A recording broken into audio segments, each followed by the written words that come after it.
Hello everyone, magandang oras sa ating lahat. Welcome to my videos. Maraming salamat sa panonood at lalo na sa mga nag-subscribe. Thank you guys. At kung bago ka pa lang dito sa aking videos, huwag kalimutan mag-like, comment, share, and subscribe para updated ka sa aking mga bagong upload na mga videos na mayroong mga gandang kasaysayan at halaga tungkol sa ating mga barya. Guys, ito yung ating coins ngayon. Ang 100 rupiah ng Indonesia. Mayroong taon na 1973. I-share ko lang sa inyo guys ang general information tungkol sa baryang ito guys ng Indonesia.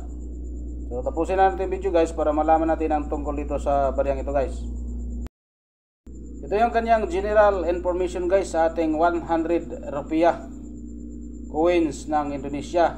Country Indonesia. Denomination 100 rupiah.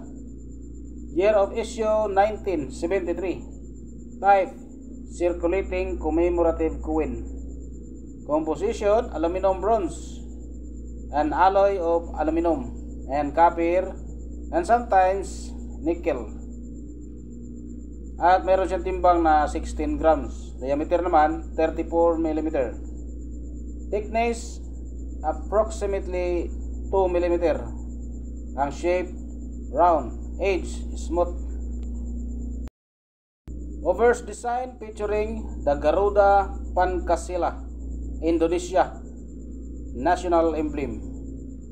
The Garuda is a mythical bird symbolizing power, freedom, and the nation's commitment to the principles of Pancasila or Pancasila. Inscription Republic Indonesia along the top of age and the year 1973 below the emblem.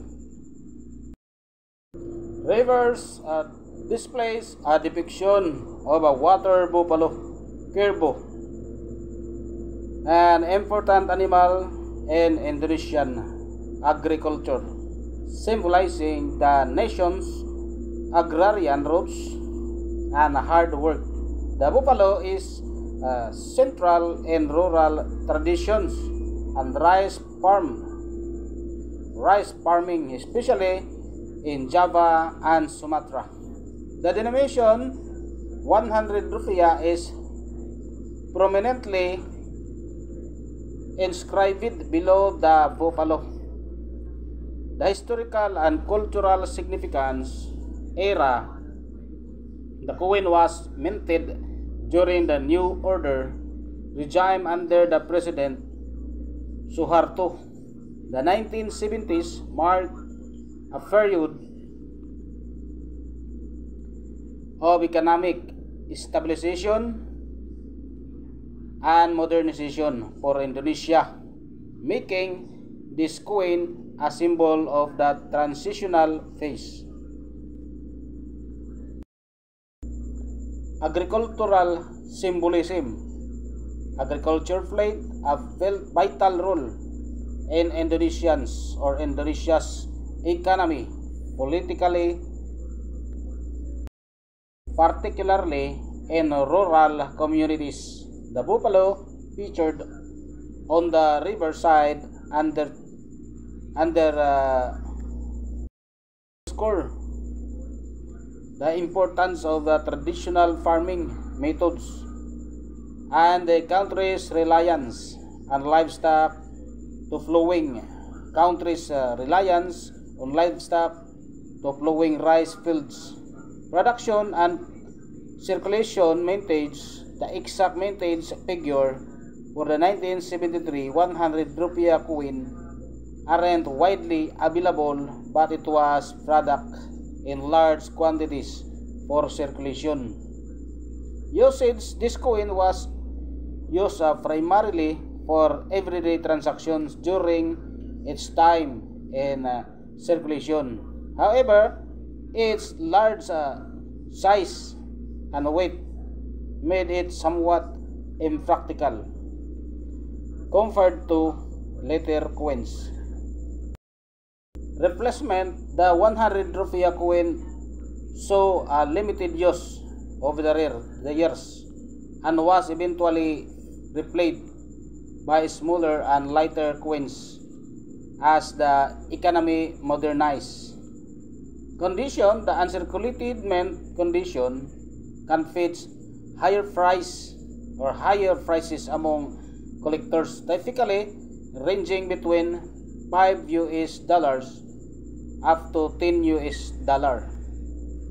Circulated condition, commonly valued at around $1 to $3 depending on where. Care tips to preserve the coins a golden appearance. Store it in a dry temperature controlled environment, preferably in a protective holder to avoid scratches and oxidation. Fun facts: the depiction of the buffalo aligns with Indonesia's focus on rural development in the 1970s under the Green Revolution Initiative. Its aluminum bronze composition gives it a unique golden hue, setting it apart from modern Indonesian coins. Predominantly made of nickel-plated steel, the coin's large size made it popular for traditional crafts and jewelry in some rural areas. After it ceased to be used for transactions.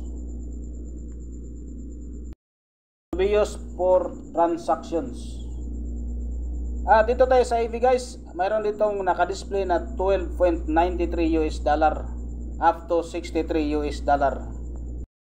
Ang ating presyuhan sa ating barya na 100 rupiah na mayroong taon na 1973 coins ng Indonesia. So sa Pilipinas guys, nagkakalaga din ito ng 758.21 pesos up to 3,694.32 centavos dito sa Pilipinas guys. So yan guys ang ating mga nakuhang impormasyon tungkol dito sa baryang ito guys ng Indonesia. Maraming salamat sa panonood guys at God bless sa ating lahat.